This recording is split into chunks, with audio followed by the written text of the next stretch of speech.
गीता अध्ययन के सेशन में आप सभी का स्वागत, जहां हम राणा सर के साथ भगवत गीता के चौथे अध्याय को जानने का प्रयास कर रहे हैं। और आज बारी है चौथे अध्याय के 12वें श्लोक की। सर को प्रणाम और निवेदन कि आज के सेशन की शुरुआत करें।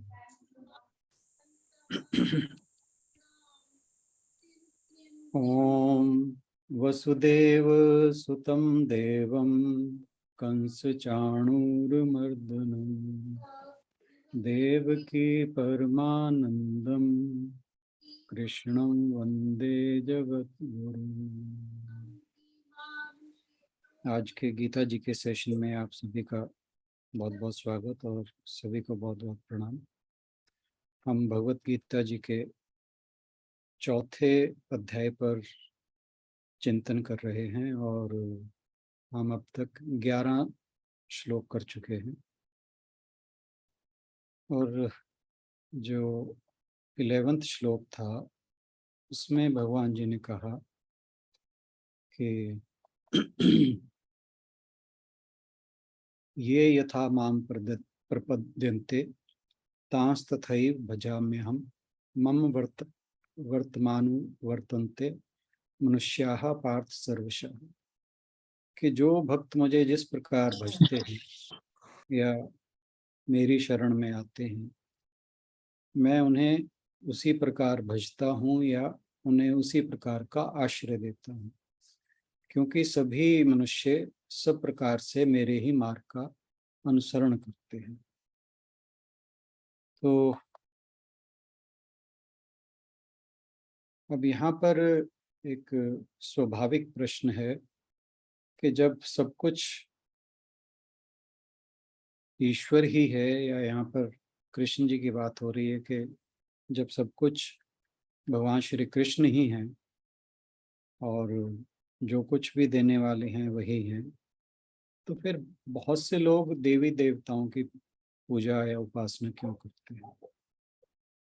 तो उसके उत्तर में कहिए या उसके रिलेशन में कहिए, भगवान जी कहते हैं, जो आज हम 12वां श्लोक करने जा रहे हैं। आशुबेन से अनुरोध के इस पर चर्चा करें, इससे पहले इस श्लोक को पढ़ दें और इसका अर्थ बता दें।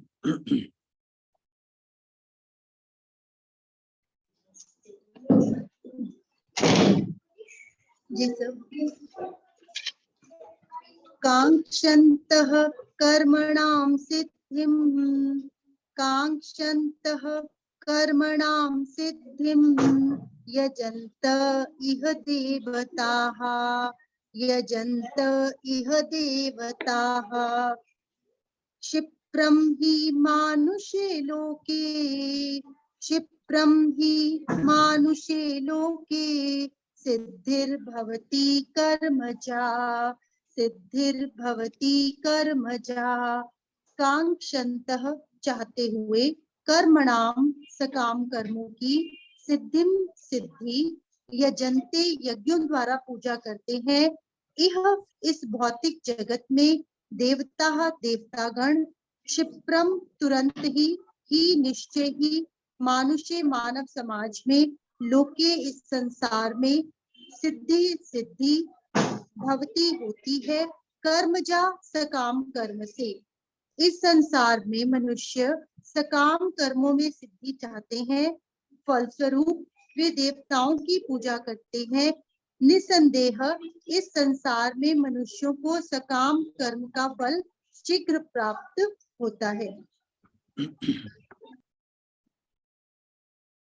तो जैसे कि पिछले श्लोक में भगवान जी ने बताया था कि जो भी भगवान के पास जिस तरह से जाता है, भगवान उसे उसी प्रकार का आश्रय देते हैं। तो भगवान के पास कोई निर्वाण के लिए, मुक्ति के लिए क्यों नहीं जाता? तो क्योंकि जो सामान्य व्यक्ति है वो भगवान के पास या ये कहिए कि सकाम कर्मों के चलते वो अपनी इच्छाओं की पूर्ति या कामनाओं की पूर्ति चाहता है। और अक्सर लोग आत्म साक्षात्कार की या निर्वाण की या मोक्ष की प्राप्ति की इच्छा नहीं रखते। तो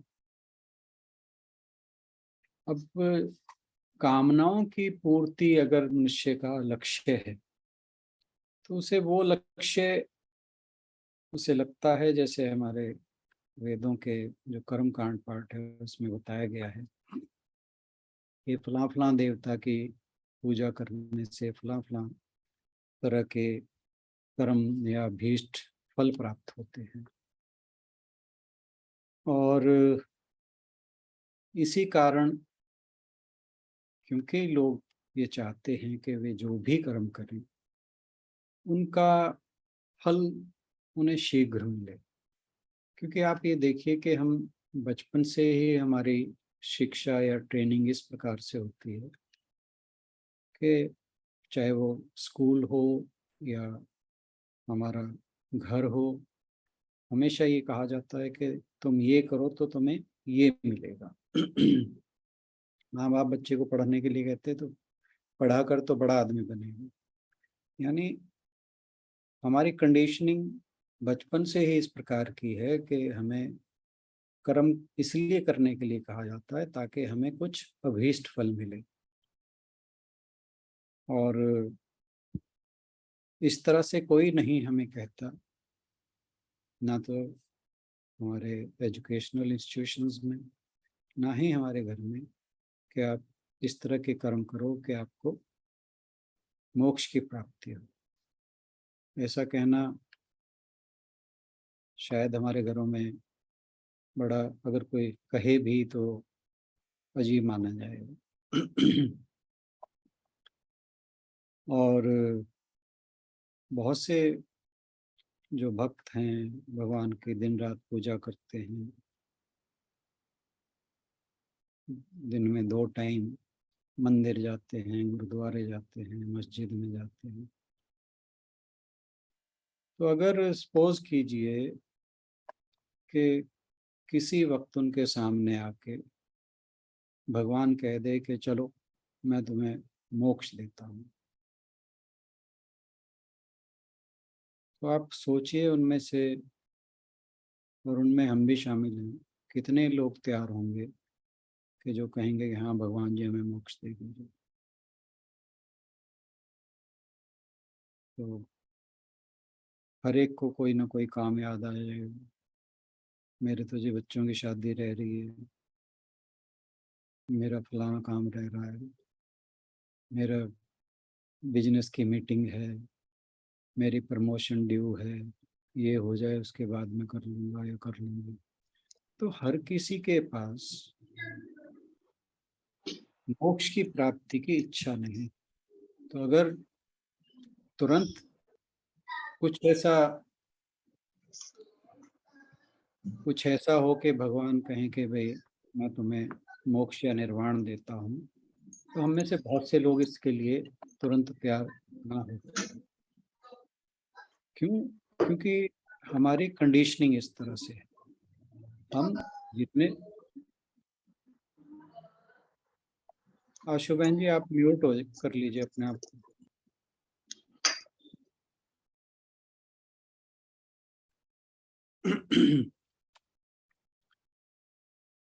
तो जो हमारी कंडीशनिंग है वो फल प्राप्ति की है कि हम जो भी कर्म करें उसका तुरंत फल प्राप्त हो। छोटी सी एग्जांपल हम कॉफ़ी की लेते हैं। कॉफ़ी प्रिपेयर करने में हमें बहुत सी मेहनत करनी पड़ती है, तो इसलिए उसकी जगह इंस्टेंट कॉफ़ी नहीं लेंगे। खाना बनाने में समय लगता है तो उसके लिए फास्ट फूड आ गई। बात क्या है कि हम जो कुछ भी चाहते हैं वो चाहते हैं तुरंत हो जाए, और यही हमें निष्काम भाव से काम करने के लिए हमारे रास्ते में बाधा रहता है। और फिर अगर हम कुछ ऐसा चाहें जो जिसका फल तुरंत मिलने में कुछ समस्या हो, तो फिर हम, या यूं कहें कि हमारी क्षमता से बाहर हो, तो फिर हम किसी और का सहारा ढूंढते हैं कि हमें कोई ऐसा मिल जाए जो ये काम तुरंत करा ले। जैसे मान लीजिए हमें अपना ड्राइविंग लाइसेंस बनवाना है, पूरी उसकी प्रक्रिया अगर फॉलो करें तो काफ़ी टाइम लगता है। तो हम कोई बीच में ऐसा बंदा ढूंढते हैं जिसे पैसे दे के तुरंत बन जाए। तो मतलब क्या है कि हम किसी और के पास जाते हैं अगर हमारे बस की बात ना हो। तो हम चाहते हैं कि कोई ऐसा मिल जाए, कोई पावर, शक्ति, मनुष्य, जैसे किसी नेता के पास चले जाएंगे, किसी बड़े अफसर के पास चले जाएंगे। तो हम चाहते हैं कि जो हम कर्म कर रहे हैं उसका हमें तुरंत फल मिल जाए। और इसके लिए फिर हम, अगर वो हमारे क्षमता से बाहर है, हम एक हायर पावर के पास जाते हैं। तो अब भगवान से पहले की हायर पावर जो है, हमारे शास्त्रों में देवताओं का जिक्र है। जैसे इंद्र देव हैं, वो वर्षा के लिए जाने जाते हैं। ऐसे ही अलग अलग देवता हैं जिनकी पूजा या यज्ञ करके अलग अलग तरह के फलों की प्राप्ति या अभीष्ट फल की प्राप्ति हम कर सकते हैं।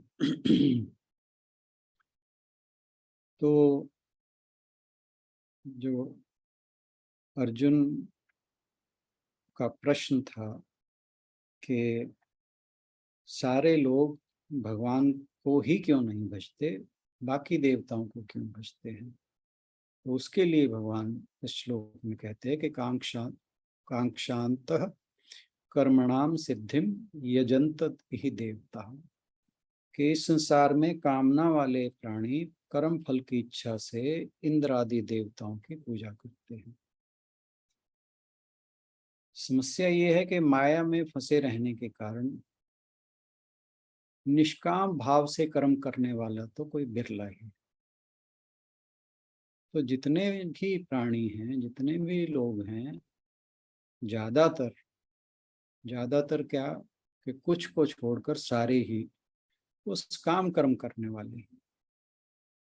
और उनके चित्त में हमेशा कामना बनी रहती है कि अगर मैं देवताओं को पूजूंगा तो मुझे इस तरह के फल की प्राप्ति होगी।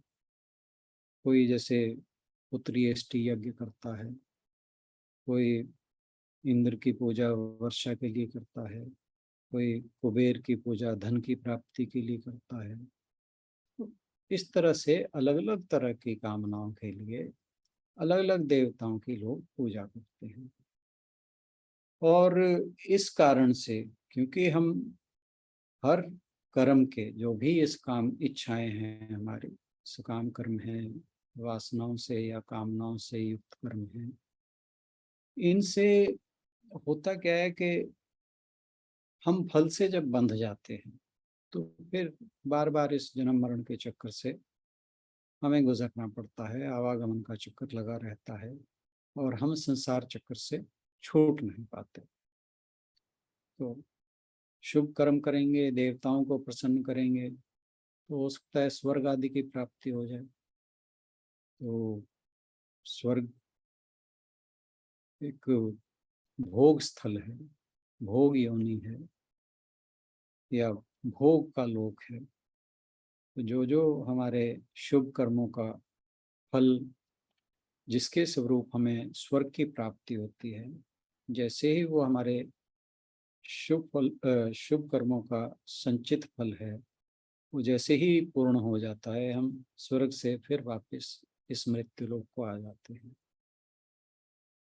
और इस प्रकार के लोग कभी भी भगवान की प्राप्ति की इच्छा नहीं करते, क्योंकि अगर भगवान की प्राप्ति की इच्छा हो तो फिर मनुष्य सकाम कर्मों के बजाय निष्काम कर्मों की ओर लौटता है। और जब तक मन में इच्छाएं बनी रहती हैं और उन इच्छाओं को पूर्ति के लिए मनुष्य कर्म करता है, तब तक आवागमन का चक्कर नहीं छूटता।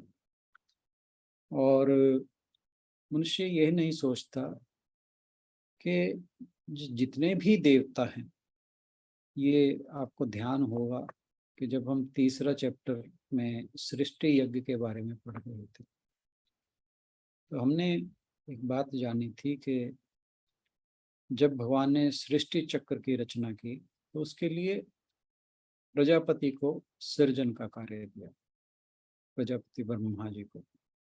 और ब्रह्मा जी ने शक्तियां डिवाइड करके अलग अलग देवताओं को दे दी, जिससे जो सृष्टि चक्र की जो सृष्टि चक्र है वो सुचारू रूप से चल सके। तो इसका मतलब ये हुआ कि जितने भी देवता हैं उन सबको शक्ति कहाँ से प्राप्त होती है? वो प्राप्त होती है ईश्वर से। तो अगर मनुष्य देवताओं की बजाय ईश्वर को पूजे या उससे निष्काम भाव से पूजे, तो उसे उसकी सभी इच्छाओं की पूर्ति होगी। यानी सभी इच्छाओं का यहाँ पर मतलब क्या है कि जो उसके हित में। भगवान ऐसा नहीं है कि जब हम निष्काम भाव से भगवान को पूजते हैं तो वो हमारी इच्छाएं पूरी नहीं करता, क्योंकि कर्म तो हम हमेशा करेंगे। लेकिन क्यों, जैसे भगवान ने तीसरे चैप्टर में कहा था कि बिना कर्म किए कोई नहीं रह सकता, चाहे वो ज्ञानी है चाहे अज्ञानी है। अब ज्ञानी किस प्रकार से कर्म करता है कि वो अपने कर्म निष्काम भाव से करता है, भगवान को अर्पण करते हुए करता है, उसकी शरणागति ग्रहण करता है, फल की इच्छा नहीं। अब परंतु कर तो वो कर्म ही रहा है। जब मनुष्य कर्म करेगा तो उसके फल आएंगे। तो भगवान को जब मतलब कर्म योग को फॉलो करते हुए, क्योंकि ये जो हमने जो जो बातें कही हैं ये सारी कर्म योग के लिए हैं। तो यानी जो मनुष्य कर्म योग का अनुसरण करता है, तो ऐसा नहीं कि भगवान उसकी इच्छाओं की पूर्ति नहीं करते, लेकिन भगवान उसको वो देते हैं, मतलब भगवान उसको वो नहीं देते जो वो चाहता है, बल्कि भगवान उसको वो देते हैं जो उसके लिए कल्याणकारी है। क्योंकि मनुष्य को नहीं पता उसके लिए क्या अच्छा है और क्या बुरा है। अक्सर मनुष्य जिसे सोचता है कि ये मेरे लिए बहुत अच्छा है, वो कालांतर में ऐसा लगता है कि वो उसने बहुत भारी गलती की थी। ऐसा हम सबके जीवन में घटित होता है। बहुत बार ऐसा होता है कि हम चाहते थे कि हम ये करें तो ये हो जाए, लेकिन भगवान कुछ और कर देते हैं और अंत में कुछ वर्षों बाद, कुछ समय बाद, वो समय कुछ महीने भी हो सकता है, वर्ष भी हो सकता है, ज़्यादा भी हो सकता है, हमें ये रियलाइज होता है कि हमने हम अच्छा हुआ जो हमने चाहा था वो नहीं हुआ। क्यों? क्योंकि भगवान हमेशा हमारे लिए वो करता है जो हमारे लिए कल्याणकारी होता है। और हम जो इच्छा करते हैं अक्सर वो हम अपने राग द्वेष के कारण करते हैं। हमें हमारी लाइकिंग का है हम चाहते हैं वो हो जाए, और जो डिसलाइकिंग का है वो चाहते हैं ना हो। लेकिन भगवान ने जितने भी सुख दुख आदि रचे हैं हमारे लिए, शीतोषण सुख दुख हानि लाभ, वो सब हमारे कल्याण के लिए रचे हैं। तो अगर हमारा किस चीज में हानि हो रही है या दुख आ रहा है या कहीं अपयश हो रहा है, उसके पीछे भी भगवान की कामना हमें दंडित करने की नहीं होती। उसके पीछे भी भगवान की कामना हमारा कल्याण ही होती है। तो हर चीज में हमारा कल्याण छिपा है। इसीलिए जो भी, ये कब छिपा है? जब हम अपने सारे कर्मों को कर्म योग के अनुसार करते हैं। और ये जो हम बात कर रहे हैं कि देवताओं को छोड़ के हमें भगवान को क्यों पूजना चाहिए, इसको हम एक एग्जाम्पल से भी समझ सकते हैं कि मान लीजिए आप हम अपने देश के बारे में, चलो प्रधानमंत्री की बात करते हैं। अब प्रधानमंत्री का एक कर्मचारी है, सपोज कर लिए प्रधानमंत्री के कार्यालय में कोई कर्मचारी है। एक तो आप उससे दोस्ती करते हैं और आप आपकी उससे दोस्ती हो जाती है, तो आप उसके थ्रू काफी काम करा सकते हैं, लेकिन सभी काम नहीं करवा सकते। लेकिन संयोगवश अगर आपकी दोस्ती प्रधानमंत्री से ही हो जाए तो प्रधानमंत्री जो चाहें वो कर सकते हैं आपके लिए। क्यों? क्योंकि जो उसके कर्मचारी हैं, बाकी एग्जीक्यूटिव मेंबर्स हैं, वो सारे उसके अधीन हैं। उनके पास जो भी पावर है वो प्रधानमंत्री ने ही डेलीकेट की है। इसी प्रकार जितने भी देवी देवता हैं, उनको जो भी शक्ति मिली है वो भगवान से ही मिली है। तो इसलिए बाकी देवताओं को छोड़कर क्यों ना ईश्वर के ही साथ लगा जाए, क्यों ना ईश्वर को ही अपना बना लिया जाए, क्यों ना ईश्वर से ही दोस्ती गांठ ली जाए। बाल गंगाधर तिलक, लोकमान्य बाल गंगाधर तिलक, उन्होंने गीता रहस्य नाम से एक पुस्तक लिखी है। उसमें वे लिखते हैं कि उपासना में जब कोई कामना नहीं होती तब भगवान मिलते हैं। मनुष्य में इतना धैर्य नहीं है, इसलिए वह भटकता है।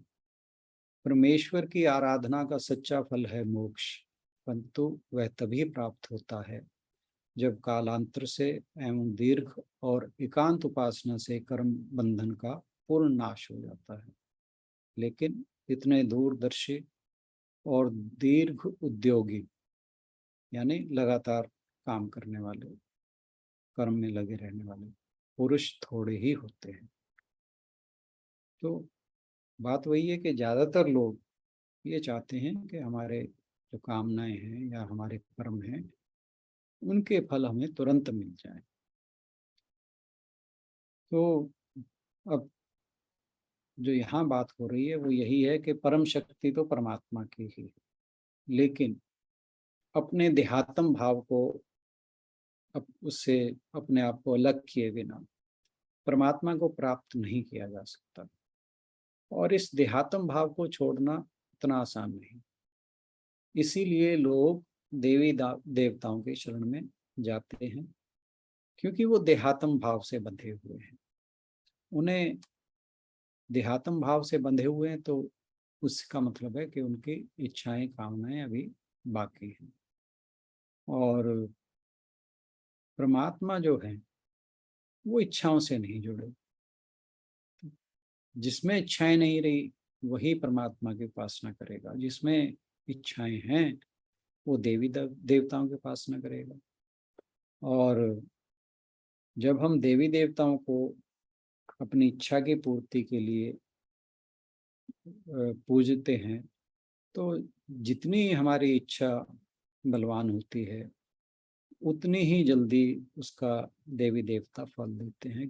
परंतु वो फल तभी देते हैं जब हम उनके, जैसे कई बार ये होता है कि जी इसकी इतने दिनों तक इतनी मालाएं जपो इस देवता की, या इसके इस प्रकार का यज्ञ करो, या इस प्रकार का दान करो। इस तरह की बातें हमारे वेदों में लिखी रहती हैं, और उसी के अनुसार जो है जैसे जैसे मनुष्य उस तरह के कर्म करता है वैसे वैसे उसे अभीष्ट फलों की प्राप्ति होती है। मनुष्य जो हैं वो तीन तरह के देखे जाते हैं। पहला तो अविशुद्ध चित्त, दूसरा विशुद्ध चित्त, तीसरा अति विशुद्ध चित्त। तो पहला है अविशुद्ध चित्त, जिसका अंतःकरण निर्मल ना हो। तो ऐसे व्यक्ति को जगत और ईश्वर, ये दोनों उसको उनका स्वरूप स्पष्ट दिखाई नहीं देता।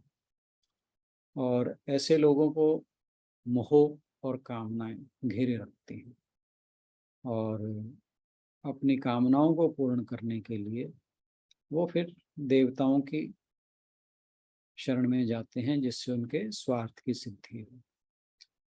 और ऐसे लोग हमेशा इन्हीं चक्रों में लगे रहते हैं। वो पूरा जीवन अपनी कामनाओं की पूर्ति के लिए कभी किसी देवता की शरण में जा, कभी किसी देवता की शरण में जा, कभी किसी तरह का हवन यज्ञ करा, कभी किसी तरह का पूजा पाठ करा। क्यों? क्योंकि वो हमेशा कामनाओं से बंधे रहते हैं। और क्योंकि ये जो मनुष्य लोक है ये कर्म प्रधान है, तो कर्म करने से मनुष्य लोक में कामनाएं तो पूर्ण होती ही होती हैं। जितना मनुष्य का कर्म करने में जितनी उसकी इंटेंसिटी होगी, जितना उसका मेहनत करेगा उसके पीछे, उसको जिस फल को उसने पाना है उसकी प्राप्ति के लिए वो जितनी मेहनत करेगा, जितना प्रयास करेगा, उतनी जल्दी उसकी इच्छाएं पूरी होती हैं। लेकिन इच्छाएं पूरी होने से उसको शांति या परमानंद की प्राप्ति नहीं हो सकती। और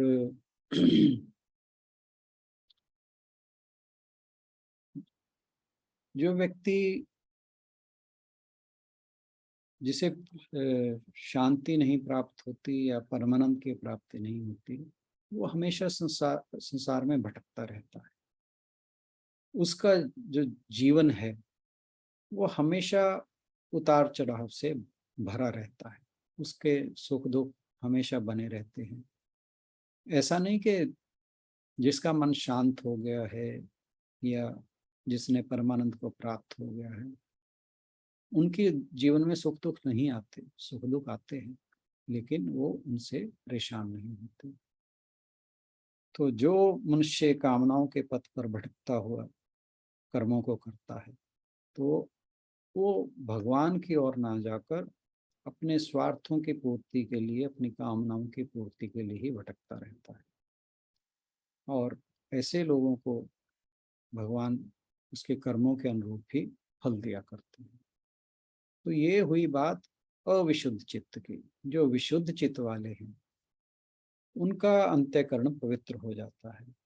तो दुख में सुख में कामना की पूर्ति के लिए, जिज्ञासा से और ज्ञान प्राप्ति के लिए वो हमेशा भगवान की ओर देखा करते हैं। और भगवान धीरे धीरे उनको अपनी भक्ति, अपनी शरण में ले लेते हैं, अपनी भक्ति देते हैं और उनके भाव के अनुसार उन्हें फल भी देते हैं, उनकी इच्छाओं की पूर्ति भी होती है। और कर्म करने के लिए भगवान ऐसे व्यक्तियों को निश्चयात्मक बुद्धि भी देते हैं। और जब मनुष्य निश्चयात्मक बुद्धि के द्वारा कर्म करता चला जाता है, फिर धीरे धीरे वो परमात्मा की शरण की ओर चलने लगता है। और जो तीसरे हैं वो हैं अति विशुद्ध चित्त। ये अत्यंत पवित्र अंतःकरण वाले होते हैं।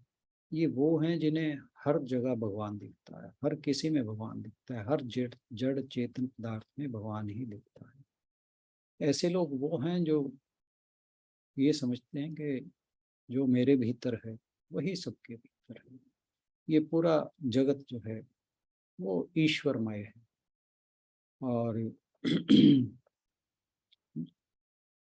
जो ईश्वर का प्रकाश है वो उनके हृदय में हर समय फैला रहता है। वही प्रकाश हमें सर्वत्र दिखाई देता है, पूरे जगत में दिखाई देता है। एक रिक्वेस्ट है कि अभी 5 मिनट्स सिर्फ रह गए हैं, तो जब ये सेशन पूरा होता है आप प्लीज़ रीज्वाइन कर लेना इसी लिंक पे। तो ये जो अति विशुद्ध चित्त वाले होते हैं उनका जो भी कर्म होता है वो कर्म के द्वारा पूर्ण सिद्धि को प्राप्त कर लेते हैं, परमानंद को प्राप्त कर लेते हैं। और हर समय भगवत भाव में रहते हैं। तो इस प्रकार जो जो मनुष्य जैसे जैसे और जितना भगवान की ओर जाता है, भगवान भी उसकी ओर उसी प्रकार से उतना ही उसकी ओर बढ़ते हैं। और जो देवताओं को फल पाने के लिए, फल की इच्छा के लिए पूजता है, उसे देवता उसके कर्मों का फल देते हैं। जिस प्रकार की वो पूजा करता है उसी प्रकार का उसे फल मिलता है। जो निष्काम भाव से परमेश्वर की, मनुष्यों की, देवताओं की आराधना करता है, सेवा करता है, तो वो उसी प्रकार के पद को प्राप्त होता है। इस बारे में एक कहानी है कि शेख फरीद एक संत हुए हैं, सूफी संत। वो कहते हैं कि एक बार बादशाह अकबर के दरबार में गए और वो जब दरबार में पहुंचे तो पता लगा कि बादशाह अकबर जो है वो पूजा कर रहा है।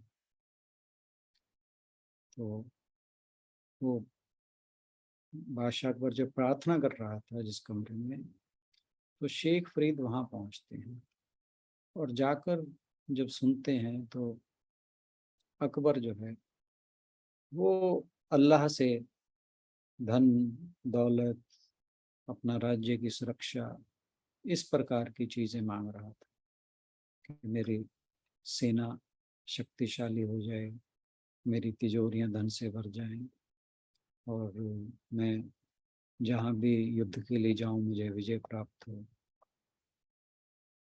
वो सारी बातें शेख फरीद सुनते हैं और वो वहाँ से बादशाह अकबर को बिना डिस्टर्ब किए वापस राज दरबार में आया।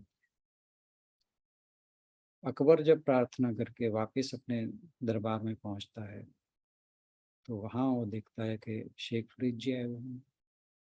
वो उनसे को प्रणाम, नमस्कार, जो भी रीत रही होगी वहाँ की, उसके अनुसार उनको आदर सत्कार देता है और पूछता है कि आपका आने का क्या प्रयोजन है, आपको कुछ चाहिए तो मुझे बताइए। तो जो शेख फरीद हैं वो अकबर से कहते हैं कि मैं अपने आश्रम के लिए कुछ चीज़ें मांगने आया था, लेकिन जब मैंने पाया कि बादशाह तो खुद भगवान से भीख मांग रहा है, तो फिर मैंने सोचा कि बादशाह से मांगने की बजाय भगवान से ही क्यों ना मांगे। तो यही बात कुछ श्लोक से भी हमें समझने को मिलती है कि जो स्वर्ग के देवता हैं वो हमें वही वरदान दे सकते हैं जिस प्रकार की शक्ति भगवान ने उन्हें दी है। अब जैसे इंद्रदेव को वर्षा करने की शक्ति दी है, तो अगर कोई व्यक्ति सूर्य भगवान को पूजे और कहे जी वर्षा कर दीजिए, तो ऐसा करना पॉसिबल नहीं होगा सूर्य भगवान के लिए, क्योंकि वो सब जगह प्रकाश देने वाले हैं। वर्षा करने की पावर जो है वो इंद्रदेव को मिली है। तो जो स्वर्ग के देवता हैं वो केवल वही वरदान दे सकते हैं जो उनके अधिकार में है, जो शक्ति उनके पास है। और जो संकीर्ण बुद्धि वाले हैं, जो कम अकल वाले हैं, जो अज्ञानी हैं, वो देवताओं के पास जाते हैं। लेकिन जो ज्ञानी है वो जानता है कि जो ईश्वर है वही सर्वशक्तिमान है, तो वो ईश्वर की शरण में जाता है।